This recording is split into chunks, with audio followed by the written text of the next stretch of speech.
ভিক্টোরিয়ায় জঙ্গি হানা, সাপের মতো মাটি কামড়ে নিঃশব্দে এগিয়ে গেলেন দুই জওয়ান। তারপর যা হলো। সাত সকালে হুলস্থুল কাণ্ড ভিক্টোরিয়ায়। আর্মি, নেভি, সিআইএসএফ জঙ্গলি ছাপে ঢেকে গেল এলাকা। শীতের সকালে অনেকেই এই মনোরম চত্বরে প্রাতঃভ্রমণ করেন। কানাঘুষো শোনা যাচ্ছে, জঙ্গিরা নাকি এক প্রাতঃভ্রমণকারীকে বন্দি করে ফেলেছে।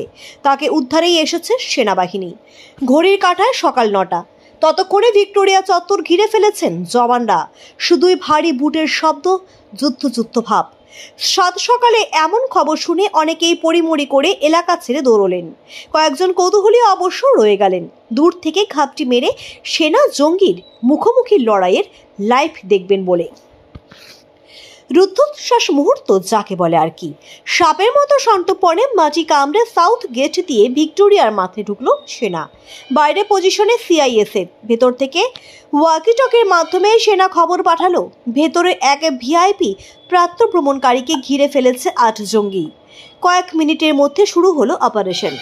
সকাল 9টা থেকে 10টা টানা 30 মিনিট ধরে চলল অপারেশন। দূর থেকে দেখা যাচ্ছিল ভিক্টোরিয়ার শ্বেত পাথরের মূর্তির আড়ালে দুজন জঙ্গি এমনভাবে লুকিয়ে আছেন যে সেখানে পৌঁছতে রীতিমতো বেগ পেতে হচ্ছিল জওয়ানদের। আগেই 6 জন জঙ্গিকে পাকড়াও করেছিলেন জওয়ানরা। পরে বাকি দুজনকে কবজায় নিতেই অপারেশন শেষ। হাঁপ ছেড়ে বাঁচলেন সেনাকর্তারা। অক্ষত অবস্থায় উদ্ধার করা হলো প্রাতঃভ্রমণকারীকে। সেনা প্রহরায় থাকা ভিক্টোরিয়ার মতো এলাকায় কিভাবে জঙ্গিরা ঢুকে পড়ল? সেনাকর্তা প্রদীপ অগ্নিহোত্রী জানালেন, এটা আসল কোনো জঙ্গি হানার ঘটনা নয়, মক ড্রিল অর্থাৎ নকল অভিযান।